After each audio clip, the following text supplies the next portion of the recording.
کہ کفر کی مریں گے ہمیشہ دوزخ کی آگ میں جائیں گے۔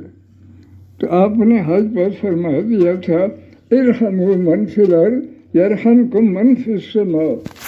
اب سب زمین والوں پر رحم کرو، کافر ہے تو کلمہ پڑھاؤ، کلمہ پڑھ لے پھر سنتے سکھلاؤ۔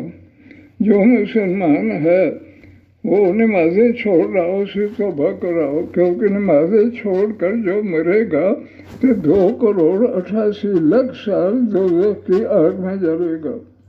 جو نمازیں تو اس لیے آپ حضرات کے کسی کی بستی ساری نماز کی پابند ہے، ہاتھ کا اشارہ کرو جن کی ساری بستی پابند ہے۔ کوئی بھی نہیں تو وہی اس کی نیت کرو کہ بستی میں جا کر مشورہ کرنا ہے کہ ساری بستی والے نماز کے پابند بنے، کیونکہ جو نماز کا پابند نہیں بنے گا مرے گا دوزخ کی آگ میں جائے گا۔ ایک نماز قضا کرنے پر 2,88,00,000 سال دوزخ کی آگ میں جائے گا۔ اور جو کلمہ بھی صحیح نہیں پڑھتا، جیسے کلمہ یوں پڑھتا ہے الہ الہ الا اللہ، تو یہ کلمہ نہیں ہے۔ اس لیے بات کرنے کے وقت اس کا کلمہ بھی سنیں، جس کا کلمہ صحیح نہیں تو کلمہ صحیح کرانا، جس کا کلمہ صحیح نہیں تو اس کی نمازیں بھی الفاظ خراب ہیں وہ قبول نہیں ہوں گے۔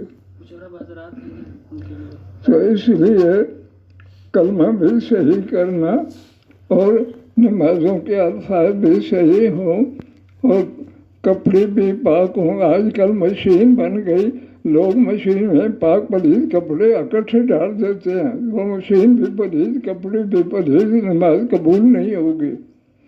جس کی مشین ہو تو وہ پاک کپڑے ڈالا کرے، پلیت نہ ڈالے۔ کپڑا پاک ہوگا تو نماز قبول ہوگی۔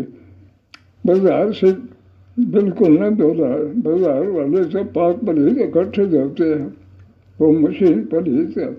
کپڑا پاک ہو، باقی نماز کے الفاظ بھی کسی عالم حافظ کو سنائے، الفاظ صحیح ہوں، الفاظ صحیح نہیں ہوں گے نماز قبول نہیں ہوگی۔ جیسے موٹا کاف ہے قلب، اسے چھوٹے کاف سے پڑھے گا قلب، اس موٹے کاف کا معنی ہے دل اور چھوٹے کاف کا معنی ہے کتا، وہ نماز قبول نہیں ہوگی۔